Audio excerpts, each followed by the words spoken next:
Hey everybody, this is Way to Fail with another Scrolls Ranked Replay, where today we have two of the top players in the game today, JoyfulRogue and Kritikal, which you may say that looks a lot like the name Critical with the C. Well, it's Critical with the K. Guess what? Same guy as far as I know. Unless it's not, which by all means tell me in the comments and say you're dumb. But that's fine. Let's go ahead and get this started. This is going to be a order versus order match. That's right. The muted stream, good luck and have fun. So this is two players who are very familiar with each other in the top ranked, and we're just going to go ahead and get started. Watching from JoyfulRogue's perspective here as he starts off with a Spearman, Royal Scholar, Blessing of Haste, Kabonk, Imperial Resources.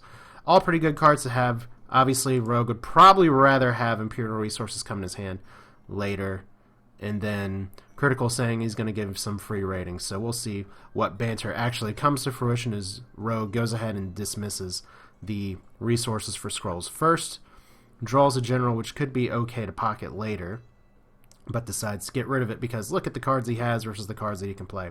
So right away, Rogue getting some cards that maybe he'd want to hold on to and doesn't. So Kritikal going back and forth. It would be nice to have Scrolls Post.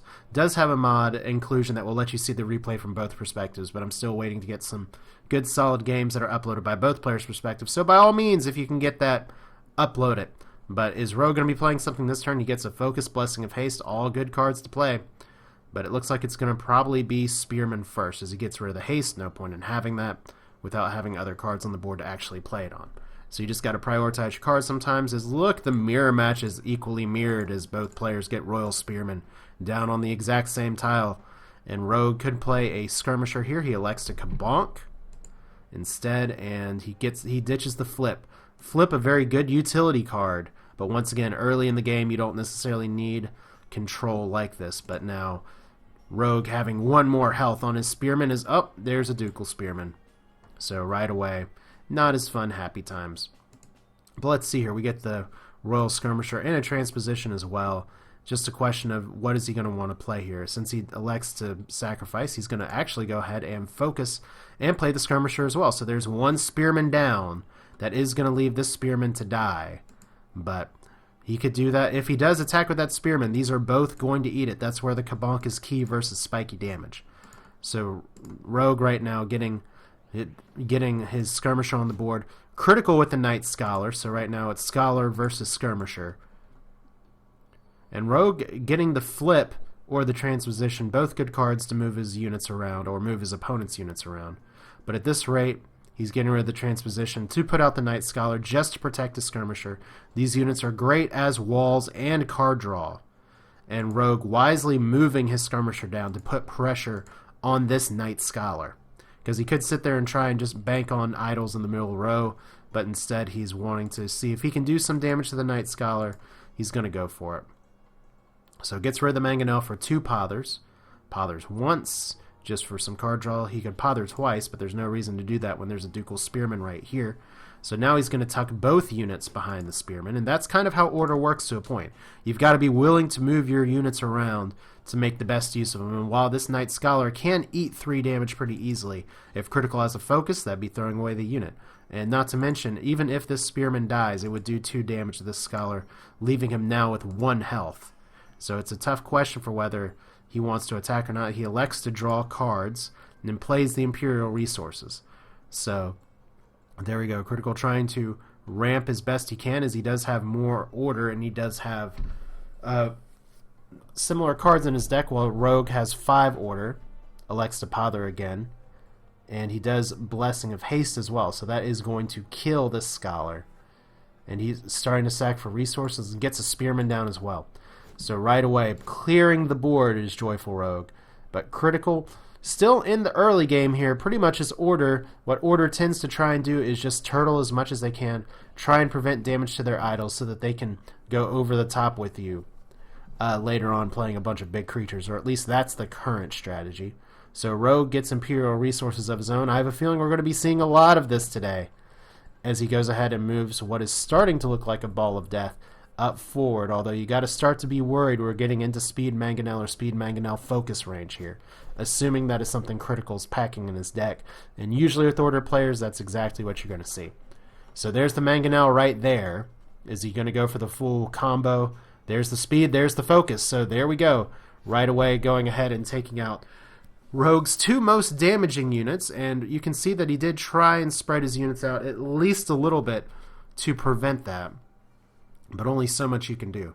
So Rogue here having a focus, which means he can take out one of the skirmishers if he wants to. He could transposition for cards as well, and that's what he's going to start by doing. Could pother for cards as well, but at this rate he's going to play, let's see here, he gets 2 spearmen from 2 pothers, or a spearman and an infantryman. Maybe not ideal, but 2 focuses on the other hand are pretty good. So fortunately those were the right cards for this situation, because the infantryman is actually going to do enough damage to take out the mangonel. But I'd say that mangonel did its job. It does take a lot of cards to make it work, but Rogue having some tough creatures on the board, as there's one spearman getting flipped to the top. And that's one reason you don't really see Waking Stones as much anymore from Order at high ranking. Waking Stones is still a good card, but with so many ways to move it, like say Flip, or say something from Energy, assuming people will still play Energy, or when Energy makes a comeback, Tick Bomb, or so many decks splashing in Pother now. Waking Stone's maybe not as good as it could be, but there's the Flip to move the Spearman back, at least make him irrelevant for a few turns. As Kritical trying to push back here, but Joyful Rogue getting some Vanguards, getting some stuff that he can play with. It's just a matter of starting to get the resources that he needs to make this work. So there's the General first, tucking him behind the Spearman, because you want to protect that General as much as you can. You can move units together, and that's where Blessing of Haste really shines. But now we have a pushback from Kritical, so now we know Kritical is packing that card as well. Pushback is a good slowdown card. I mean, it doesn't destroy the unit outright, but it only costs 4 resources, so it did allow him to play an additional card as well. But now Rogue's going to have to decide, does he want to actually drop the General again with these attacks incoming, or does he want to put a possible lower priority unit? He could put the General up top behind the second row Spearman, assuming Kritical isn't packing New Orders, which is a great card, but I don't see too many people play it just because of the question of where exactly do you fit it in. So there we go. Rogue dropping his units up top, still having the General in his pocket. As there's a Kabonk, that Spearman is going to go. Now it'll do 2 damage to the Skirmisher, but fair trade as Kritical gets out a General of his own. This could be a good, solid speed play in the coming turns, although not necessarily next turn. As there we go. Fuck, I misplayed. Now unfortunately we can't see from his hand. General is supposed to be in the middle. Okay, well at least he does say exactly what's going on here, as I assume Kritical is streaming during this right now, considering what Joyful Rogue said at the start. So, even the top player is prone to misplay, but if your worst misplay is just, I'm supposed to put the General in the middle, you could do worse, as there's a Kabonk by Rogue to get rid of that. And now he has a speed General that he can drop on his own. So he's tucking his units up into the top row, just trying to avoid the damage and the danger as best he can. But Kritical, how's he going to respond here? He's going to Imperial Resource, and this is what you tend to see in the mid game. If things are looking pretty safe, just go ahead and go for Imperial Resources. Of course, if there's enough card draw here, you could get both of that. So right now, 3 units, very strong, very powerful. Don't really need to drop the Speed General this turn. He could Speed Mangonel Focus though, and that's what he's going to do, try and take out the General. So even with Critical's misplay, it wouldn't have made much of a difference here. So he's starting to drop his units down 1 below, because Joyful Rogue would have had the Speed Mangonel Focus just in the nick of time. So there we go. That is an idol suddenly down, as Rogue gets very much in a dominating position all of a sudden. But Kritical has 9 cards and 9 resources to play with, as there is a sweet Mangonel from his perspective, and the speed and the focus. So right away, just as soon as Rogue thinks you're ahead, this is where the Speed Mangonel, the artillery drop, is so powerful. Just look at all those creatures that were on the board, and that's where Imperial Resources again and again can bring order back into the game. With 9 resources, 9 cards, so much to play with, so much to hold on to, and he still has 6 cards in his hand. Rogue with, still though, he has a Speed General combo in his pocket if he wants to use it. He can play the Ducal Skirmisher. He could Speed and Skirmish next turn. But what it's going to come down to at least in part, is how's Critical respond here. Gets another speed for the Mangonel. Does he have a flip or a tramp? Oh, there's the second Mangonel. For those of you who do not remember, there's the focus. There goes the General as the infantryman is there just to add insult to injury in a way. But for those of you who do not remember, Mangonel does take, as I have to take a quick pause here, Mangonel does have the cooldown, or the countdown, the lowest countdown of any Mangonel. So you can do multiple artillery shots here just by speeding one and then summoning the other. That's how you get your value. That's how you win. So Critical going back up top. Of course, JoyfulRogue having a Mangonel combo of his own if he elects to use it here. He gets rid of the Blessing of Haste. Now he has 2 speeds. As we're just seeing artillery back and forth as boards are being cleared again and again. Eventually someone's going to get some creatures on the board and keep it. I swear that's going to happen. So Critical starting with the General, getting a Ducal Skirmisher out as well. Of course, he doesn't have the resources to play speed, and maybe we'll see him start to sack for resources. Eventually, now he's down to 2 cards, back from 9, and what does he have to show for it? Not as much, as both players really going for it at this point. So there's the Vanguard down on the bottom row. Looks like Rogue is starting to concede to a point his position, just trying to prioritize getting other units on the board, letting his Skirmisher do some damage. Trying to bait Critical to possibly go to the bottom row, but he's going to drop his Spearman and move his units up top. So this will be interesting to see if he elects to try and do a speed play of his own here, as we actually have another speed and Mangonels again and again. How many are we going to see in this game today? There's the Blessing of Haste on the Mangonel. That's going to do some solid damage. As we get, 2 Mangonels right there is what was I just saying before. You drop it, you get multiple artillery drops, and we're going to get a great combo here for Rogue. Just moving his creatures back up, this General in a vulnerable position. And you don't want to clump if you can avoid it against order, but sometimes you just can't avoid it because the units do so well synergized together. But there we go. That Mangonel is going to be in a world of pain as Critical does actually move up this Vanguard. Does he have a Blessing of Haste? Oh, he does have 2 Blessings of Haste. So what we get here is, oh boy, he's moving down here to go ahead and take out some other higher priority targets here. Going to take out an infantryman, sure, but definitely that Skirmisher is a little more of a threat. So just going to do this attack real quick and a little bit of idle damage again. Let me take just a quick moment to pause real quick as we get the Imperial resources. So JoyfulRogue sacking for more cards here. He does have a Pother Focus Speed that he can play as well. And there is the Mangonel going again, just trying to at least do a little bit of damage as much as he can. The Mangonel's actually going to fire first. Don't forget that key aspect. So right there, 2 more units down. Rogue getting in a great position here. As Critical, what is he going to do? Imperial resources, just trying to ramp back up, doing a quick kabonk, trying to move his Skirmisher down to a less threatened area. And JoyfulRogue, he could possibly try and pother that Skirmisher back up, at least for the card draw. No, actually, that was the even smarter play. What was I thinking? He moves these units in there and pothers to tuck his Skirmisher down. So JoyfulRogue showing once again that Pother doesn't just have to be used on your opponents, you can use it on yourself, as this is a scary configuration for Rogue. Critical having Imperial resources, but only a few cards to play with, as those 2 Mangonels can just wail away at some of the board here. I mean, they come into the game less than that, but okay, so 2 kabonks there. Critical at this point just trying to turtle. He does get his idols back up to full health, but right now he's just going for cards to try and make the next play, as Rogue is locked down multiple areas of the board. And at this point, what do you really do as order? Do you go for idle damage? You just want to try and keep getting your cards as best you can, as this Mangonel is pretty much going to be a happy camper whenever it comes down. So he does have a Blessing of Haste Mangonel focus combo, which, keep in mind, with the way these countdowns are staggered, it's really going to be Pain City for Critical if he elects to play something else. So there's another idle down by JoyfulRogue. These artillery is going to fire, but there's not much to it. So if Critical decides he wants to play something, it's going to get Mangonel focused. Of course, there's the flip. What's he trying to do? Just to move units in there? He does have an Honorable General. And he does have a Royal Spearman. But JoyfulRogue now with a few decisions to make here, as he can focus Mangonel and take out the general. But it is entirely possible as well that with, let's see here, can he possibly end the game? He could if he could get a quick speed of some kind. He gets Imperial resources.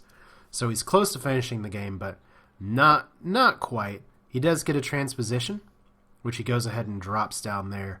And he doesn't even need to play the other Mangonel at this point. He can just focus, if that's what he wants to do. So there's the focus, and there is bye-bye General once again, as Rogue continuing to just clear the board. He does have a General, but no speed to play with it. But at this point, there is only so much Critical can do other than sit there and just wonder what might have been, what would have happened if he was on his main account. Once again, assuming it's the same guy. But hey, you know what? There's one thing you can do. Speed, Mangonel, focus. I think we've seen this play before as 4 creatures suddenly getting cleared. So it's not over just yet. Rogue having a lot to respond with, but anytime you can clear 4 creatures on the board like that, it is a huge, huge flip that you can play. Of course, not the actual card flip, but that Night Scholar is going to leave that Mangonel vulnerable as the General goes up top with the Skirmisher. So Critical getting back in the game, but getting his board cleared again and again. He does have 12 resources. He does have 5 cards. So it's partially going to be a matter of what can he play, as he's right now playing defensively, putting cards to protect his row, trying to make something happen. I'm sure Rogue would love some kind of speed here, as he does get one. But what can he make have happen? Or no, what can he make happen with it? He drops his units down, and he doesn't have a focus, but he can't. Oh, actually, he doesn't even need a focus. He goes ahead and he drops down the... Wait a minute. The Ducal Infantrymen, could he not move that one down there and actually end the game by giving these guys 2 more attack? Forgot to move down. There we go. So the game's not all over. Thought for sure it was for just a second, unless somehow that infantryman couldn't move. There's the pushback. Is that going to be the mistake that keeps Critical in the game? Is suddenly there is only so many units, lots of things attacking. JoyfulRogue not having as clear of a board. But he does have a lot of resources and cards he can play. He does have Imperial resources. He's going to go ahead and do that. He doesn't have a speed right now, but he does pother. He does get 2 generals. He has so many cards on the board. But, oh, that win that was right within his grasp. Is he going to be able to come back off of it? We'll just have to wait and see, as he does move this Skirmisher down here just to avoid the spiky damage as best he can. As we get another Mangonel. And he doesn't even need to do anything other than just drop it, because remember, Mangonels get the cooldown of the lowest Mangonel. So right away, Critical, suddenly from that moment where JoyfulRogue had the advantage, this is what you get. Just tough, tough, tough for JoyfulRogue. Look at this board. Just take a look at this board. If he had moved that infantryman down, it would be over. But instead, now Critical getting to a herp critical mass. And what do we have remaining here for JoyfulRogue? How is he going to respond with this? He does have a Mangonel. He does have a focus. But he doesn't have... there we go. Put his unit in perfect Mangonel for you, is what he says. But without the speed, without anything other than the Blessing of Haste, there's not a lot that he can do at this point. Because you only have so many speed Mangonels in your hand, speed focus Mangonels in your hand before you have to cycle through your deck. As Critical getting in a great position here, speed on the general with the 2 Mangonels, as he says, whoops! Probably wanted to drop that other general and maybe make more units go, as there's a focus as well. So that is 8 damage. Going to be at least clearing the board. Maybe there was something else he had in mind that he wanted to do there. But there we go. Turn over. JoyfulRogue sitting on a quick transposition just to try and draw some cards. There's obviously something he's looking for, and it's probably not Kabonks. But at least that's more card draw. Kabonk and Kabonk. And he can pother. So many ways to draw cards here. There's the pother, and there's a flip as well. As JoyfulRogue suddenly, all he has to do is get past 1 1-health unit to a 2-health idol. And there is the Blessing of Haste, and that looks like that's it. There's the GG, Joyful Rogue and Critical exchanging pats on the back to each other. Is Joyful Rogue able to recover from a mistake earlier that let Critical get everything back on the board? But there you go. That is the end of a very solid game by both players overall. Even top-rated players are not immune to mistakes. It's just a matter of who can capitalize the most and who can make the best of what they have in their hand. But Joyful Rogue takes this one in what is hopefully a very illuminating game for those of you who may be interested in seeing how high-level order plays. So if you have anything you want to say, feel free to like or dislike this video. Leave a comment. That's great. If you have a replay you want to send to me, feel free to do so either just by message or at w2freplays@gmail.com. Otherwise, this is Way to Fail with another Scrolls Ranked replay. I hope you all enjoyed it. I will see you all next time.